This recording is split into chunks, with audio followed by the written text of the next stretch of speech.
Okay, guys, welcome back. And today we have this is the MA1 ACCA, and the chapter we have started as chapter number 4.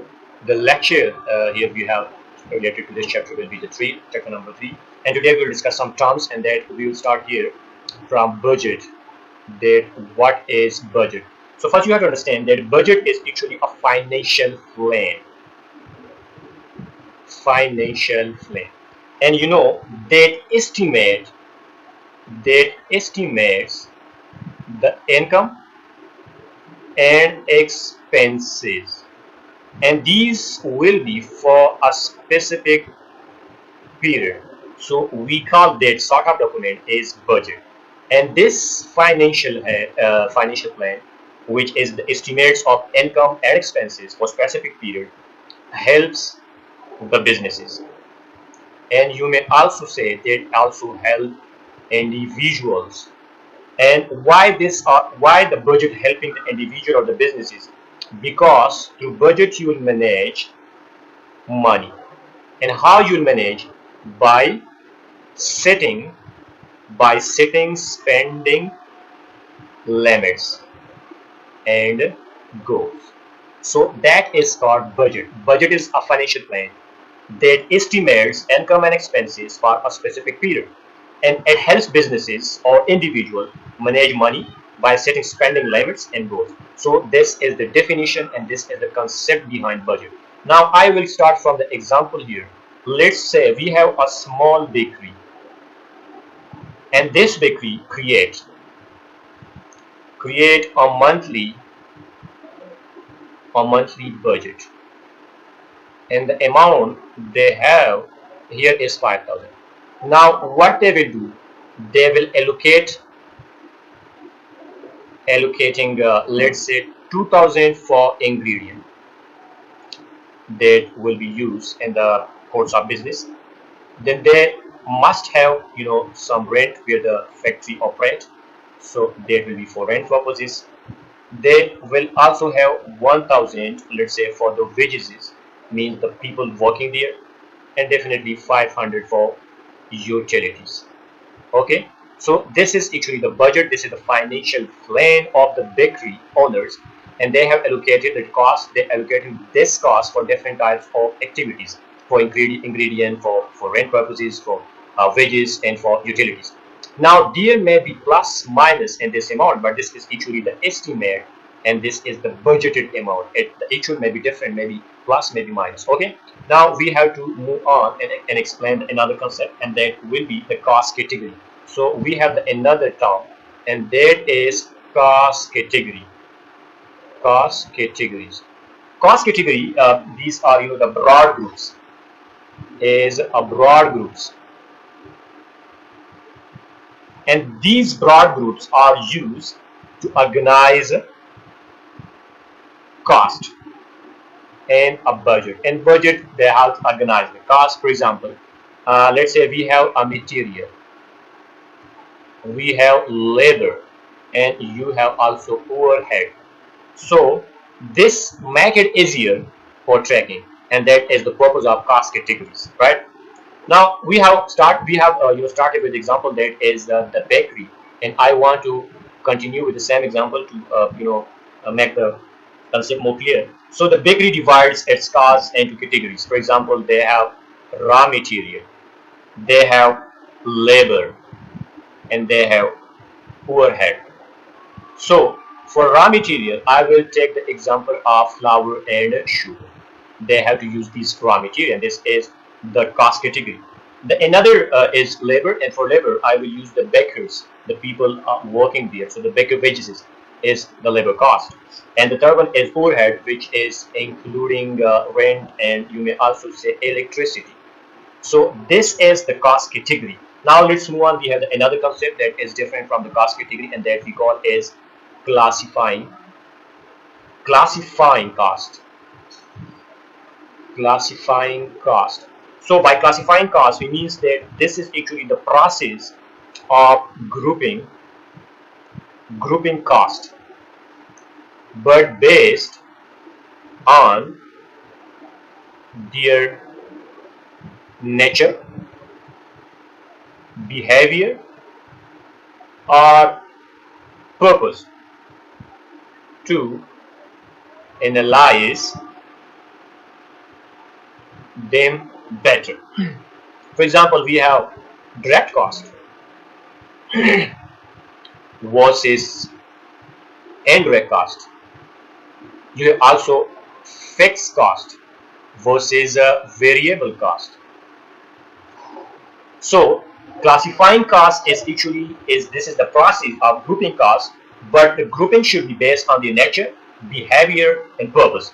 And when you're doing like this, then it will be easier to analyze them properly. For example, we have direct costs and indirect costs, so you'll be able to understand that what we mean by direct costs, what is indirect costs, where you have to control, where you don't have the ability to control. So this is the classification of the cost. And we have taken the example of the bakery. So let's say the bakery want to classify their costs. Let's say the bakery want to classify their costs, and they have direct costs, and the direct costs here will be the flour and sugar, because these are the costs that are used for baking. So we call that as direct cost. We have another cost that is indirect cost, and that will be your rent. So rent is indirect cost because they are not tied to a specific product. Now we have to discuss in a more detail the term direct cost, indirect cost, and fixed cost. So first we have to discuss the term direct cost. Here I will write direct cost. By direct cost, we means they are directly linked to producing a specific directly linked to producing a specific product or service, then that is direct cost. For example, if you see here that the flour and sugar is directly linked with baking of, let's say, cake, so we call that as the direct cost. And the cost of the flour and sugar is used to bake the cakes in the bakery, so it's the direct cost because it is tied to the cakes. Now let's move on. We have another concept, and that is indirect cost. Indirect cost. So indirect cost is the opposite. It means that cannot be directly linked with a specific product or service. And the example here, I will continue from the example, bakery. So the bakery rent that is not directly linked, it's not directly linked to the cake or baking, but as supporting the entire operation, entire business. So we call that this is the indirect cost. Now let's move on. We have another concept, and that is the accumulation of these two, direct material and direct labor cost. So we call that is the prime cost. So I will write here prime cost. And prime cost is basically the total of the direct material plus direct labor costs that are used for producing goods. Then we call that as the prime cost. If we continue from the example of the bakery, so there you have a cost that is flour and sugar. So that will be your direct material, and this and there's also another cost that is the baker time, and that is wages. We call that is a direct labor cost. And if you are totaling them, then that will be your prime cost. Hope you understand what we are discussing. Okay, now let's move on. We have some non-production overhead. This is the non-production overhead. So by non-production overhead, we means that the cost not related to making the products. So these are the costs. These are the costs that are not related. These are the non-productive costs. For example, you have administrative expenses. You may have selling expenses. So these are your non-production costs. And if you take the example of the bakery, so the bakery cost of advertising is let's say they are spending about 200 per month on advertising. So these are not related to the production, but it's the administrative or selling expenses. You have some other expenses like office supplies. These are the non-production overhead, since they are not a part of baking, but it's just the non-productive cost. Let's move on. We have another concept, and that is variable cost. Variable cost. and these are the costs which change based on the level of production. So by this we means that these costs increase or decrease with the level of production. If you are if you want to produce two products and then you increase the products from 2 to 4 products, then definitely the variable cost will goes up, right? So this is actually the concept behind the variable cost. And I have given the example that let's say you have you want to make 2 products, then the cost will be two. If you want to increase the cost from the 2 product to the 4 product, then the variable cost will also increase. Now let's move on. We have another concept here, and that is the opposite of that. We call that is fixed cost. Fixed cost is those costs which are you may say that they stay same. They are stay same regardless of the production level. Like the variable cost goes up, goes down as the level of activity or the production increase or decrease. But fixed cost is stay same. If the production goes up or down, it will be the same. And the example I will say here is the rent. The rent, let's say they are just paying 1500 per month. So if you are producing one product or producing 2 or 3, this will not affect this, and this will be the remain the same. So we call that it a fixed cost. Now let's move on. We have to another concept, and that is the combo of both, and that we call that is a mixed cost. Mixed cost means that the cost that have both fixed and variable component. So when there are both components, it means that is a mixed cost. For example, the bakery electricity bills include fixed, base fee plus there are some, variable. So if you look here, electricity bill, there you will have some fixed base that you will have to pay, and there is also, the usage item like per hour of per hour of using of the electricity unit. So this is called mixed cost. Okay, so let's say this is 100 that is fixed. You will have to pay it whether you are using or not, and these are the costs that will be determined by the usage. So let's say we have used 500 of the electricity, then that will move to 600, and that will be the total cost in the mixed cost. Okay, now we have another concept, and that is step. I will write here. It's called step fixed cost. Step fixed cost means that the fixed cost that increases in steps when production exceed certain level.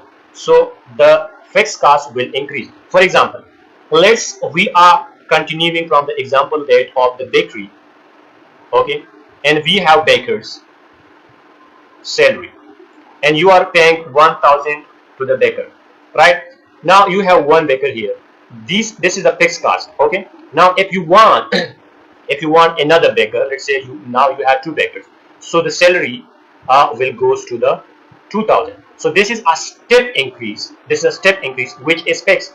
Before it was fixed 1000, now it increased, jump to the 2000, and it's again constant and same. So the bakery pay 1000 for one baker's salary. If it need to produce more cakes and hire another baker, so the cost jump to 2000, and that we got as a step fixed cost. Good. Now we have to move on to another concept. Wait a minute. Okay, and this is your cost behavior. Cost behavior. So by cost behavior, we means that how cost change and in response to activity level. So we call that as the cost behavior. Means like we have fixed cost, we have variable or mixed. So for example, we are taking the example of the bakery flour cost, variable cost, that will increase with more cakes. If you are producing more cakes, then definitely it will increase. Your variable cost will move on.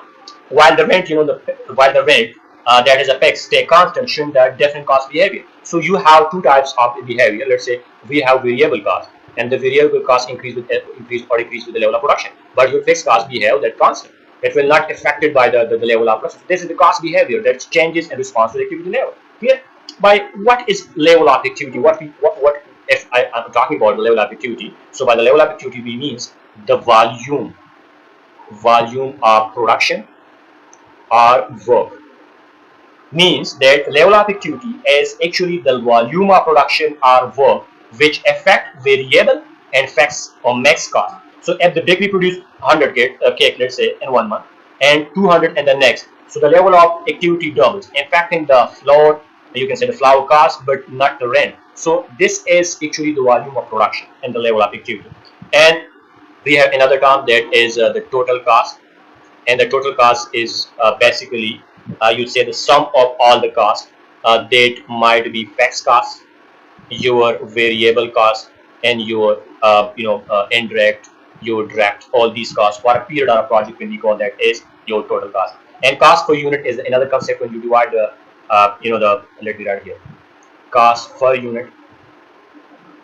When you divide the total cost by the number of unit produced, then you will have the cost per unit, and that is showing the cost to make one item. Clear? Great. Now we have another concept, and that is the function and responsibility. Okay, here we have another term that is the function of cost. By function of cost, we means that grouping cost. Let me write here: grouping cost by their role in the business, like production, like administration, or selling. So this is the grouping of costs based on the role in the business. So the bakery production cost is the flour and labor supporting baking, while advertising costs support the selling function. So this means that the bakery production cost, that production cost mean the flour and labor supporting the baking, the thing you want to produce. So that is the another function.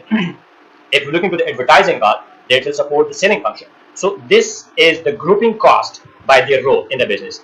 Now we have responsibility. Responsibility of cost. Responsibility of cost means that assigning cost to a specific department. Assigning cost to specific departments, right? Or managers responsible for controlling them. We call that responsibility cost. And if I take the example, if you want to continue from the same example, let's say the bakery manager is responsible for controlling the ingredient cost, while the marketing team handles the advertising cost. So we call that the responsibility of cost, right? Now we have another concept, and that is here, right, is that behavior types. Behavior types describe how the cost respond to change in the activity, and we have discussed this previously, the behavior of cost. And then the last we have the traceability. By traceability, we means the ability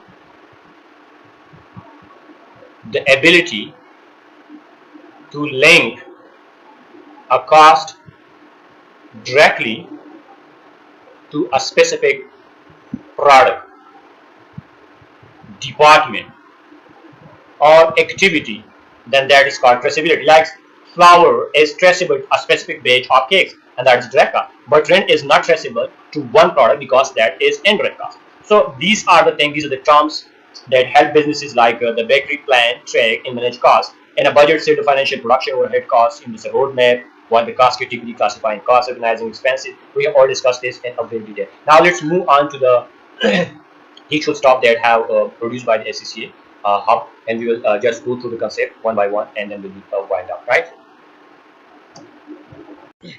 So we have started this chapter, that is the cost and classification behavior, and we have done that what is cost unit, and then in that topic we have some subtopic that is a composite cost unit and cost unit information, and we have done all these things. In today's lecture, we have done with the classification and the cost category, classifying costs, and the different type of terms, that is direct cost, indirect cost, variable cost, and fixed cost. I will just go through the theoretical parts, that is all of the theoretical, but we have just read the text that is from the SSC Hub of Accountancy. So these contains from the. So we have here free cost. This is just a visual overview. You see here, and I will show you here. Here we have cost unit. What we mean by cost unit? So cost unit is the unit of products or services which costs can be associated, and we have discussed this in a very detail.